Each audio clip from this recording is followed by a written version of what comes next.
आमचं channel subscribe करा आणि बेल आयकॉनवर क्लिक करून नवीन नवीन व्हिडिओचे नोटिफिकेशन्स मिळवा।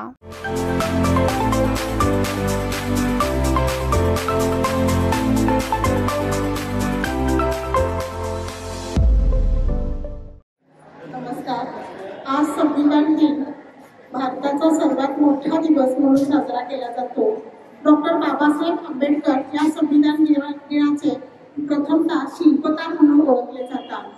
आज संविधान दिनामध्ये मला सांगावंसं वाटतं, कर्तव्य हक्काचे भान मिळवून देतो आपले संविधान। नको राजेशाही, नको हुकुमशाही, नको राजेशाही, नको हुकुमशाही, संविधानाने दिली आम्हाला महान लोकशाही, संविधानाने दिली आम्हाला महान लोकशाही।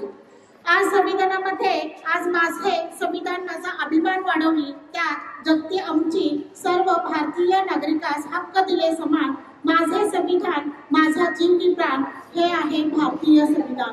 भारतीय संविधान हे सर्वात मोठे लिखित स्वरूपाचे संविधान म्हणून भारतामध्ये जगामध्ये ओळखले जाते।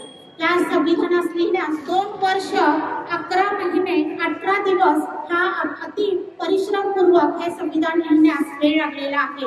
या संविधानामध्ये नागरिकांना प्रत्येक हक्काची जाणीव, कर्तव्याची जाणीव करून दिलेली आहे आणि यामुळे न्याय, स्वातंत्र्य, बंधुता आणि सार्वभौमत्व आपलं टिकून राहिलेलं आहे।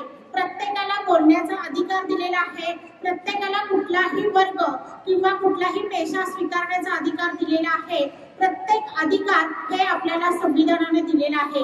भारतामध्ये जी विषमता, आर्थिक, सामाजिक, शैक्षणिक जी विषमता होती, ही नष्ट करण्याचं काम या संविधानातून झालेलं आहे। म्हणून प्रत्येकाला आपण कुठल्याही प्रकारचं शिक्षण घेण्यास किंवा इतर गोष्टी करण्यास जो अधिकार मिळालेला आहे, तो फक्त आणि फक्त या संविधानामुळे झालेला आहे।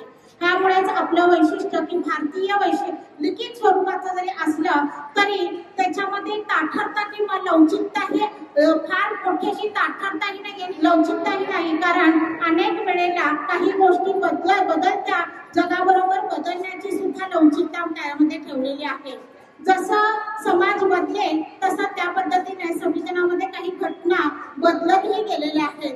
म्हणूनच आपलं संविधान हे सार्वभौमत्व असणार आहे। धर्मनिरपेक्ष, लोकशाहीला कुठल्याही प्रकारचा दगा लागू नये म्हणून धर्मनिरपेक्ष हे संविधान आपण स्वीकारलेलं आहे। म्हणूनच मला अभिमान आहे आपल्या या संविधानाचा आणि आपण सुद्धा याचा अभिमान बाळगून या संविधानाचा आदर राखला पाहिजे। 26 नोव्हेंबर 1949 रोजी हे संविधान तयार झालं आणि त्याची संमती मात्र 26 नोव्हेंबर 1950 रोजी या संविधानाची अंमलबजावणी भारतामध्ये झालेली आहे। अशा या संविधानाचा आपण सर्वांनीच आदर राखून त्याची चांगल्या प्रकारे त्याची अंमलबजावणी केली पाहिजे। एवढे बोलून मी माझे 4 शब्द संपवले। जय हिंद, जय महाराष्ट्र।